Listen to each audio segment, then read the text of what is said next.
നമസ്കാരം. ഞാനിപ്പോൾ സംസാരിക്കാൻ പോകുന്നത് ഇസ്രായേലിൻ്റെ യുദ്ധത്തെക്കുറിച്ചുള്ളതാണ്. ഇപ്പോൾ ഇറാനും കൂടെയൊക്കെ യുദ്ധത്തിൽ ഏർപ്പെട്ടിട്ടുണ്ട്. അപ്പോൾ നമ്മൾ ഏതൊരു മലയാളം ചാനൽ തുറന്നാലും, പ്രമുഖമായിട്ടുള്ള ചില മലയാളം TV ചാനൽ തുറന്നാലും ഉടനെ കേൾക്കുന്നൊരു വാർത്തയുണ്ട്. ഇസ്രായേലിൻ്റെ കൊടും ക്രൂരത. ഇസ്രായേൽ ഒരുപാട് പേരെ കൂട്ടക്കൊല ചെയ്യുന്നു, ഗാസയിൽ കൂട്ടക്കൊല ചെയ്ത് ഇസ്രായേൽ എന്നൊക്കെ പറഞ്ഞുകൊണ്ട് അങ്ങ് തള്ളിമറിക്കുന്നുണ്ട്. കുട്ടികളടക്കം സ്ത്രീകളടക്കം കൊല്ലപ്പെടുന്നുവെന്ന്. എന്തിനാണ് ഇങ്ങനെ കടന്ന് തള്ളി മറിക്കുന്നത്? എന്തുകൊണ്ടാണ് ഈ യുദ്ധം ഇസ്രായേൽ ചെയ്യുന്നത്? ഇതിനെക്കുറിച്ചൊന്നും ഒരു ചിന്തയില്ല. ഞാൻ എൻ്റെ അറിവിൽ കണ്ട കാര്യം സത്യസന്ധമായിട്ട് പറയുകയാണ്. 2023 ഒക്ടോബർ 7 ഒരു സർപ്രൈസ് അറ്റാക്ക് ഹമാസിൻ്റെ ഭാഗത്തു നിന്ന് ഏതാണ്ട് ആയിരക്കണക്കിന് മിസൈലുകൾ തൊടുത്തുവിട്ട് മര്യാദയ്ക്കിരുന്ന ഇസ്രായേലിലേക്ക് ഹമാസ് ബോംബിംഗ് നടത്തി. ഒരുപാട് ബോംബിംഗ് നടത്തി. ആ ബോംബിംഗ് നടത്തിയത് അയൺ ഡോമിനെയൊക്കെ തകർത്തുകൊണ്ടാണ് 3000-4000 മിസൈലുകൾ ഇസ്രായേലിലേക്ക് തൊടുത്തു വിട്ടത്. അതിൽ തന്നെ ഏതാണ്ട് 1195, കൃത്യമായി പറഞ്ഞാൽ 1200ഓളം ഇസ്രായേലിലുള്ള ജനങ്ങൾ കൊല്ലപ്പെട്ടു. അതിൽ വിദേശ പൗരന്മാരുണ്ടായിരുന്നു, 800ഓളം സിവിലിയൻസ് ഉണ്ടായിരുന്നു, കുട്ടികളുണ്ടായിരുന്നു, അതുപോലെ തന്നെ സ്ത്രീകളുണ്ടായിരുന്നു, ഇവരൊക്കെ ഉണ്ടായിരുന്നു. അപ്പോൾ ഇങ്ങനെ അതിശക്തമായിട്ട് ചുമ്മാ ഇരുന്ന ഒരു രാജ്യത്തിൽ അതിശക്തമായിട്ട് ഒരു ആക്രമണം അഴിച്ചു വിട്ടാൽ പിന്നെ ഇസ്രായേൽ എന്ത് ചെയ്യണം? അത് നിങ്ങൾ തന്നെ പറയൂ. അപ്പോൾ പറയുന്നു അത് മറ്റേ പലസ്തീൻ നടത്തുന്ന പലസ്തീൻ്റെ സ്വാതന്ത്ര്യ സമരമാണ്, പലസ്തീന് അവർക്ക് അവരുടെ രാജ്യത്തിനെ പിടിച്ചടക്കി വെച്ചിരിക്കുന്ന ഇസ്രായേലുകാരെ തുരത്താൻ വേണ്ടിയാണ്. എടോ, 2ാം ലോക മഹായുദ്ധത്തിന് മുമ്പുള്ള ചരിത്രം നോക്കിയാൽ നമുക്കറിയാം. 2000 ലോക മഹായുദ്ധത്തിൻ്റെ ആ ഭാഗത്തുള്ള ചരിത്രം. ഇസ്രായേൽ എന്ന് പറഞ്ഞാൽ വിലയ്ക്ക് വാങ്ങിയ രാജ്യമാണോ? അവിടെ ഉണ്ടായിരുന്ന മുസ്ലിം നാഷണലിസ്റ്റുകളുടെ കയ്യിൽ നിന്ന്, പലസ്തീനികളുടെ കയ്യിൽ നിന്ന് വിലയ്ക്ക് വാങ്ങി കുറച്ച് യഹൂദന്മാർ രാജ്യത്തിൻ്റെ വിവിധ ഭാഗത്തു നിന്ന് അവിടെ വന്ന് താമസിച്ചതാണ് ഇസ്രായേൽ എന്ന് പറയുന്നത്. അവർ പൈസ കൊടുത്ത് വാങ്ങിയ രാജ്യമാണ്. പിന്നീട് അതിൻ്റെ മേലിൽ ആധിപത്യം ചെലുത്താൻ വേണ്ടി ചുറ്റുപാടുള്ള അറബ് രാജ്യങ്ങളെല്ലാം കൂടെ ചേർന്ന് ഇസ്രായേലിനെ വീണ്ടും ആക്രമിച്ചു. അവിടെ നിന്ന് അവർ വിലയ്ക്ക് വാങ്ങിയ വസ്തുവിനെ അവരെ അവിടെ നിന്നും തുരത്താൻ വേണ്ടി ആക്രമണം നടത്തി. അവർ പിന്നെ എന്ത് കൈയും കെട്ടി നോക്കിക്കൊണ്ടിരിക്കും. ഒരു സുപ്രഭാതത്തിൽ 6 അറബ് രാജ്യങ്ങളാണ് ഇസ്രായേലിനെ വളഞ്ഞു കളഞ്ഞത്. അവർ വളരെ ടാക്റ്റിക്കലായിട്ട്, അന്ന് അവരുടെ കയ്യിൽ ആയുധങ്ങൾ വളരെ കുറവായിരുന്നു, ആ കുറച്ച് ആയുധം വെച്ചുകൊണ്ട് വളരെ ടാക്റ്റിക്കലായിട്ട് യുദ്ധം ചെയ്ത് അവർ 6 എണ്ണത്തിന് നിലം പരിശാക്കി. അങ്ങനെയാണ് ഇസ്രായേലിൽ ആദ്യത്തെ യുദ്ധം നടക്കുന്നത്.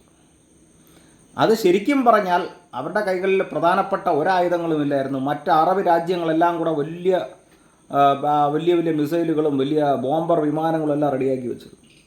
തുച്ഛമായ ആയുധങ്ങൾ വെച്ചുകൊണ്ട് അത് കറക്റ്റായിട്ട് ഉപയോഗിക്കേണ്ട രീതിയിൽ കറക്റ്റായിട്ട് ടാക്റ്റിക്കലായിട്ട് ഉപയോഗിച്ച് അവർ യുദ്ധം ജയിച്ചു. അത് അവരുടെ മിടുക്കാണ്, ഇസ്രായേലിലുള്ള യഹൂദന്മാരുടെ മിടുക്കാണ്. നമ്മളിന്ന് സോഷ്യൽ മാധ്യമങ്ങളിൽ ഉപയോഗിക്കുന്ന ഫേസ്ബുക്കും വാട്സാപ്പും ട്വിറ്ററും ഇതെല്ലാം തന്നെ ഇസ്രായേലിൻ്റെ സംഭാവനയാണ്. ഇസ്രായേലിലുള്ള ആൾക്കാർ ബുദ്ധി ഉപയോഗിച്ച് കണ്ടുപിടിച്ചെടുത്ത ഓരോ കാര്യങ്ങളാണ്. അത് നമ്മൾ ഉപയോഗിച്ചുകൊണ്ടിരിക്കുകയാണ്. പ്രശസ്തനായ ശാസ്ത്രജ്ഞൻ ആൽബർട്ട് ഐൻസ്റ്റീൻ ഒരു ഇസ്രായേലി ആയിരുന്നു, പിന്നീട് അമേരിക്കയിൽ സെറ്റിലായതാണ്. ഒരുപാട് ഇസ്രായേലിലുള്ള യഹൂദന്മാർ അമേരിക്കയിൽ നല്ല ജോലികളിൽ, നല്ല പോസ്റ്റുകളിലൊക്കെ ഇരിക്കുന്നുണ്ട്. ഹൈലി ഇൻ്റലിജൻ്റാണ്. ലോകത്തിലെ പല തന്ത്രപരമായ കാര്യങ്ങളിലും വരെ ഇടപെട്ട് നിൽക്കുന്ന യഹൂദന്മാരുണ്ട്. അവർക്കുള്ള ബുദ്ധിശക്തി വേറെ ആർക്കുമില്ല.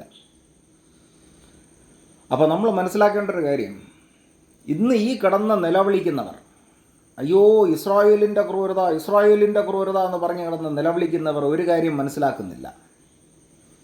അവർ ആയുധം താഴെ വച്ചാൽ, ഇസ്രായേൽ എന്ന് പറയുന്ന രാജ്യം ഒരല്പം ക്രൂരത ഇനി കുറച്ചുകൊണ്ട് അവരുടെ ആയുധം താഴെ വച്ചാൽ, അടുത്ത നിമിഷം നോക്കിയിരിക്കുകയാണ് ചുറ്റുമുള്ള അറബ് രാജ്യങ്ങൾ അവരെ അടിക്കാൻ. അവരെന്ന് ആയുധം താഴെ വയ്ക്കുന്നുവോ അന്ന് അവരുടെ കഷ്ടകാലമായിരിക്കും. ആയുധം താഴെ വച്ച് കഴിഞ്ഞാൽ ഇസ്രായേൽ എന്നുള്ള രാജ്യത്തിൻ്റെ പൊടി പോലും പിന്നെ കാണില്ല. ചുറ്റുപാടും കഴുകന്മാരെ പോലെ റാഞ്ചാൻ വേണ്ടി, ഇറച്ചിക്ക് ചുറ്റും കഴുകന്മാർ റാഞ്ചാനിരിക്കുന്ന പോലെ റാഞ്ചാൻ വേണ്ടി കാത്തിരിക്കുകയാണ് ചുറ്റുപാടുമുള്ള അറബ് രാജ്യങ്ങൾ. അപ്പോൾ ചുമ്മാ ഇരുന്ന ഇസ്രായേലിൻ്റെ പള്ളയ്ക്ക്, ചുമ്മാ കയ്യും കെട്ടിയിരുന്ന ഇസ്രായേലിൻ്റെ പള്ളയ്ക്ക് ഈ ആയിരക്കണക്കിന് മിസൈലും തൊടുത്തു വിട്ട്, നമ്മളൊക്കെ വാർത്തയിൽ കണ്ട കാര്യങ്ങളാണ് ഇതൊക്കെ. ഹമാസിൻ്റെ ആക്രമണം, ആ ചുമ്മാ ഇരുന്ന ഇസ്രായേലിൻ്റെ പള്ളയ്ക്ക് ആയിരക്കണക്കിന് മിസൈലും തൊടുത്തു വിട്ട് അവിടുത്തെ ആയിരക്കണക്കിന് ജനങ്ങളെ കൊന്നുകളഞ്ഞാൽ അന്തസ്സുള്ള ആൾക്കാരായിട്ടുള്ള ഇസ്രായേലിയർ നോയിക്കൊണ്ടിരിക്കൂ. അവർ തിരിച്ചടിക്കും. അവരെ കയ്യിലിരിക്കുന്ന ആയുധം കൊണ്ടാണ് അവരടിക്കുന്നത്. അവർ ഉണ്ടാക്കിയ ആയുധം കൊണ്ടാണ് അവരടിക്കുന്നത്. അല്ലാതെ മറ്റുള്ളവരെ പോലെ അന്യരാജ്യങ്ങളിൽ നിന്ന് വിലയ്ക്ക് വാങ്ങിക്കുകയോ, ചൈനയുടെ കയ്യിൽ നിന്ന് വിലയ്ക്ക് വാങ്ങിക്കുകയോ, അമേരിക്കയുടെ കയ്യിൽ നിന്ന് വിലയ്ക്ക് വാങ്ങിക്കുകയോ അങ്ങനെ ചെയ്ത ആയുധം വെച്ചല്ല. ഇസ്രായേൽ സ്വന്തമായിട്ട് വികസിപ്പിച്ചെടുത്ത ആയുധങ്ങൾ ഉപയോഗിച്ച്, അവരുടെ ടെക്നോളജി ഉപയോഗിച്ചാണ് അവർ തിരിച്ചടിക്കുന്നത്. അവരുടെ കഴിവ് കൊണ്ടാണ് അവർ തിരിച്ചടിക്കുന്നത്. മനസ്സിലായില്ലേ? അപ്പോൾ ഇതിലിനി ന്യായം ആരുടെ ഭാഗത്താണെന്ന് പറയുക. ഇന്നും ഇസ്രായേലിലുള്ള ജനസംഖ്യ 1 കോടി തികഞ്ഞിട്ടില്ല. മനസ്സിലായി? 1 കോടി ജനങ്ങൾ അവിടെ ഇല്ല. 90-95 ലക്ഷം ജനങ്ങളെ അവിടെ ഉള്ളൂ. അത്രയും പരിമിതമായ ജനങ്ങൾ താമസിക്കുന്ന ഇസ്രായേലിൽ ഭൂരിഭാഗം പേരും പട്ടാളത്തിൽ ചേർന്നിരിക്കുന്നത്. സാധാരണക്കാരൻ വരെ പട്ടാളത്തിൽ ചേർന്നുകൊണ്ടുള്ള യുദ്ധമാണ്. കാരണം സ്വന്തം നാടിനെ രക്ഷിക്കുവാൻ. യെറുശലേം എന്ന് പറയുന്ന നഗരം ഇനി ആർക്കും വിട്ടുകൊടുക്കുകയില്ല എന്നുള്ള ദൃഢനിശ്ചയത്തിലാണ് ഇസ്രായേൽ യുദ്ധം ചെയ്യുന്നത്. ഇപ്പോൾ ഇറാൻ കയറി അടിച്ചു തുടങ്ങിയിരിക്കുകയാണ്. ഇറാൻ എന്നുള്ള വലിയൊരു രാജ്യമാണ്. ഇസ്രായേലിനെ അപേക്ഷിച്ചിടത്തോളം വളരെ വലിയൊരു രാജ്യമാണ്. ഇസ്രായേലിനെ കയറി 4 സൈഡിലും പൂട്ടിക്കെട്ടി അടിക്കാൻ നിൽക്കുകയാണ് ഇറാനിന് കുറച്ച് ടെക്നോളജിയൊക്കെ കൊണ്ട്.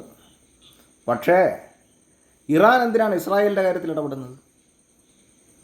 വർഗസ്നേഹം വെച്ചിട്ടാണ്. ഇറാൻ എന്തിനാണ് ഇസ്രായേലിൻ്റെ കാര്യത്തിൽ ഇടപെടുന്നത്? ഇറാൻ മര്യാദയ്ക്കിരുന്നൂടെ? ഇറാൻ അവർക്ക് ധാരാളം സമ്പത്തുകളില്ലേ? അവർക്ക് എണ്ണ സമ്പത്തില്ലേ? അവർക്ക് സാങ്കേതിക അറിവില്ലേ? അത് വെച്ചുകൊണ്ട് അവർക്ക് മര്യാദയ്ക്കിരുന്നൂടെ? അവരെ നിഷ്പക്ഷ നിലപാടെടുക്കാത്തത്? ഹമാസ് എന്ന് പറയുന്നത് കൊടുത്ത് വാങ്ങിച്ച് കൂട്ടിയതാണ്. ഈ ഗാസയിൽ പലസ്തീൻ എന്ന് പറയുന്ന അവർ കൊടുത്ത് അവർ വാങ്ങിച്ചതാണ്. സത്യം തുറന്നു പറഞ്ഞല്ലേ പറ്റുള്ളൂ. ഞാൻ എൻ്റെ മുമ്പ് കണ്ട വാർത്തയാണ് ഈ പറയുന്നത്, മറ്റൊന്നുമല്ല പറയുന്നത്. എൻ്റെ അറിവിൽ ഞാൻ എൻ്റെ മുമ്പ് കണ്ട വാർത്തയാണ് ഈ പറയുന്നത്. മനസ്സിലായില്ലേ? ഇറാൻ ചുമ്മാ ഇരുന്ന ഇസ്രായേലിനെ കയറി അടിച്ചു. ഇസ്രായേൽ നോക്കിക്കൊണ്ടിരിക്കും. ഇസ്രായേൽ അവർക്കും കൊടുക്കുന്നു അടി. അതിൻ്റെ ഇടയിൽ ഇസ്രായേലിനെ സഹായിക്കാനായിട്ട് അമേരിക്ക നിൽക്കുന്നു. അത് മുസ്ലിം രാജ്യങ്ങളെ സഹായിക്കാൻ ഇറാൻ നിൽക്കുമെങ്കിൽ ഇസ്രായേലിനെ സഹായിക്കാൻ അമേരിക്ക നിൽക്കും. അതിൽ വേറെ സംശയമൊന്നുമില്ല. ഇതൊരു വേൾഡ് വാർ 3 ആയിട്ട് മാറാനുള്ള സാധ്യതയും വളരെ കൂടുതലാണ്. എന്തായാലും ന്യായം എന്ന് പറയുന്നത്, നമ്മൾ ആധുനിക ലോകത്ത് നമ്മൾ വീക്ഷിച്ചുകൊണ്ടിരിക്കുന്ന കാര്യം, ന്യായം എന്ന് പറയുന്നത് 100% ഇസ്രായേലിൻ്റെ കയ്യിലാണ്. കാരണം അവർ വിലയ്ക്ക് വാങ്ങിയ രാജ്യമാണ്. ആദ്യം അവരൊരു കൊച്ചു രാജ്യമായിരുന്നു. വിലയ്ക്ക് വാങ്ങി കുറച്ച് യഹൂദന്മാർ മാത്രം താമസിച്ചത്. അവിടെ ചുമ്മാ കയറി അറബ് രാജ്യങ്ങൾ അടികൊടുത്താണ് അവർ പിന്നീട് യവന്മാരെ അടിച്ച് തോൽപ്പിച്ചിട്ട് അവർ കുറേ രാജ്യങ്ങൾ പിടിച്ചടക്കി. അത് കുറച്ച് കാലം കഴിഞ്ഞ് വിട്ടുകൊടുത്തിട്ട് വീണ്ടും കയറി അടിച്ചപ്പം വീണ്ടും അവർ കുറേ കൂടെ പിടിച്ചടക്കിയിട്ട് പിന്നെ പിടിച്ചടക്കി അവർ വിട്ടുകൊടുത്തില്ല. ഇതാണ് അവിടെ സംഭവിച്ചത്. മനസ്സിലായില്ലേ? അപ്പോൾ വിമർശിക്കുന്നവർ ശരിക്കും വിമർശിക്കുക.